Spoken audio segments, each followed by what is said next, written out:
Fujimori. ¿Recuerdan ustedes que él estaba pidiendo sus beneficios como exmandatario, ¿no? Quería pensión vitalicia, gasolina y quería también que se le otorgue un asistente. Bueno, esto ha sido otorgado en parte. De hecho, tenemos un cuadro para compartir con ustedes para que vean los gastos en los que está incurriendo el Estado frente a esta situación, esos beneficios a los expresidentes. Ahí está Alberto Fujimori, ha solicitado, como les decía, la pensión vitalicia y este pedido ha sido otorgado en parte. Le han dado gasolina y le han dado el sueldo para su asistente. En el caso de Alejandro Toledo, recibe pensión vitalicia, pero no gasolina ni asistente. Lo mismo ocurre con Alan García, su esposa recibe la pensión de 15.600 soles, no gasolina, no asistente. Ollanta Humala, pensión vitalicia, no gasolina, pero sí asistente. Y en el caso de Pedro Pablo Kuczynski, solo la pensión vitalicia. Bien, tenemos ahí la otra parte del cuadro para que vea usted. En este caso está Martín Vizcarra, no recibe nada, ni pensión, ni gasolina, ni asistente. Manuel Merino, ni pensión, ni gasolina, tuvo un periodo bastante corto, pero sí se le otorga el salario para que contrate un asistente de 3.800 soles. Lo mismo ocurre con Francisco Sagasti, estuvo completando un periodo de transición, no recibe pensión vitalicia, tampoco gasolina, pero sí el mismo monto para poder contratar a un asistente. Y en el caso de Pedro Castillo, nada, porque por segunda oportunidad el Congreso de la República le denegó estos beneficios. Y bien, vamos a conversar esta noche con el excongresista Víctor Andrés García Belaúnde. Gracias por estar aquí, bienvenido. ¿Qué tal? Buenas noches, un placer estar acá. Gracias por acompañarnos. Vamos con el expresidente Alberto Fujimori, es el más reciente en pedir estos beneficios. ¿Se le puede resolver por partes? Es decir, entregarle gasolina y asistente, pero todavía mantener en espera la pensión vitalicia? No, yo creo que no le corresponde nada. Hay que recordar que esto de la pensión a los expresidentes es una cosa que surge en 1933 con la Constitución del 33, que permitía que los presidentes, acabado su periodo, el periodo siguiente sean senadores y por lo tanto tenían un sueldo de senador. Y después tenían un sueldo equivalente al 40% del sueldo del presidente. Pero claro, lo que pasa es que en el Perú durante 200 años los presidentes han sido o gente pudiente o militares, casi todos, muchos militares. Entonces tenían su propia jubilación de las Fuerzas Armadas. Pero entonces realmente se ha puesto en vigencia esto a partir del año 1964. Hay una norma que dice un poco eso, que hay una pensión que equivale al 40% del sueldo del presidente vigente en ese momento. Ajá. El presidente Belaúnde, el 68, que el gobierno militar dio un golpe de Estado, no recibió ni un centavo, rechazó recibir un centavo. Pero todos esos dineros salían del despacho presidencial, de Palacio de Gobierno. A partir del año 80 se crea, con la Constitución del 79, se crea el senador vitalicio para que los expresidentes constitucionales puedan tener un estatus, que no vayan pues a pedir limosna por ahí o a buscar trabajo a la calle.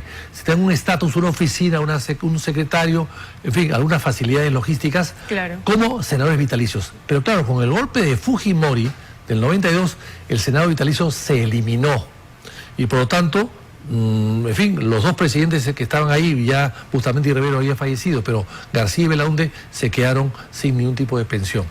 Luego, el año 95 se aprueba una norma para, dentro del presupuesto del Congreso, se les dé una remuneración, porque ya no eran senadores vitalicios.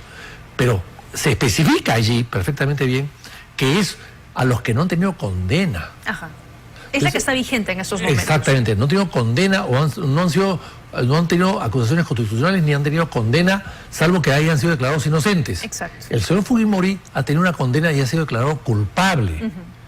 Luego, después de estar X años en la cárcel, ha sido indultado, o sea, ha sido perdonado. Pero no es inocente. No, así es, el delito está allí y la condena está allí. Le han perdonado la prisión, en vez de estar pues 25 años, va a estar 16. Le han perdonado lo que le falta de la condena, pero no han anulado el delito. Exacto.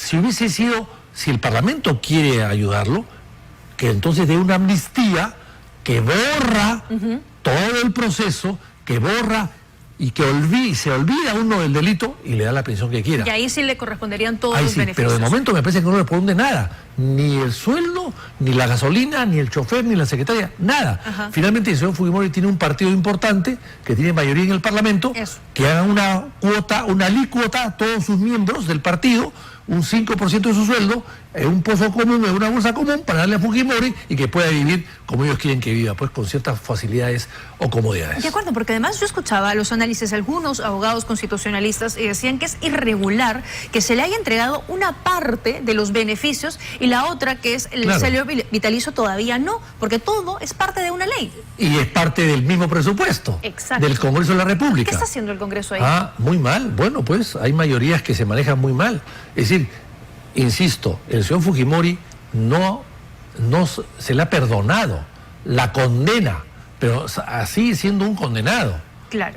Y la otra solución que han podido buscar, si ellos querían ayudarlo, es amnistiarlo. Pero claro, parecería que no se atreven a eso. Pero no se puede de ninguna manera dar dinero, como tampoco se le puede dar dinero a los que han atentado contra el Congreso, como es el señor Vizcarra, por ejemplo, o el señor Castillo, que han golpeado el Congreso, han querido dar golpes, uno con suerte, otro sin suerte, pero finalmente han atentado contra el Estado de Derecho y contra un Parlamento que ahora le está dando una pensión. Y ahí el Congreso lo tiene bastante claro, ¿no? Porque a Pedro Castillo le ha dicho, no te lo vamos a dar, tienes acusaciones constitucionales, ha apelado y le han vuelto a decir no.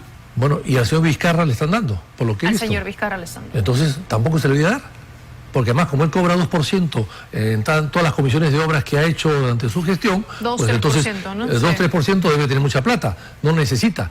Pero de allí a que a un señor que ha atentado contra el Congreso, lo ha cerrado, escuchando, dice, la voz del pueblo, hacer el Congreso, ahora el Congreso le va a pagar un sueldo, no, pues, no me parece correcto. De acuerdo. Y sobre todo cuando veíamos esta tabla de a quienes se les está pagando beneficios, son expresidentes involucrados en hechos de corrupción, investigados, y uno se pregunta, ¿a esas personas realmente hay que pagarles este salario, dinero que sale del bolsillo de todos los peruanos? Porque entiendo que esto se crea con un buen objetivo, ¿no? De darle las facilidades a personas que han servido al país. Han sido presidentes constitucionales. Exacto. Le han dado prestancia, boato, protocolo, dignidad al cargo, y cuando se van a su casa, para que no se vayan pues a vivir a la punta del cerro, sino que tengan cierta prestancia, porque siguen finalmente siendo expresidentes, ex personajes que han simbolizado a la nación, bueno, se les da ciertas comodidades para que puedan vivir con cierto decoro. Ajá. Pero a los forajidos o a los improvisados, a los que han estado todo el poder, a los que han llegado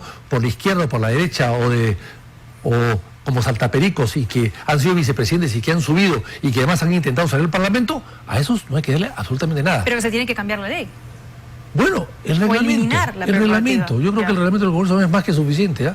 La ley no creo. Además, el Congreso no debería dar este dinero por una sencilla razón. ¿Por qué se cambia el presupuesto de la PCM, del despacho presidencial, los recursos a los expresidentes al Congreso? Porque había una dictadura militar en su momento.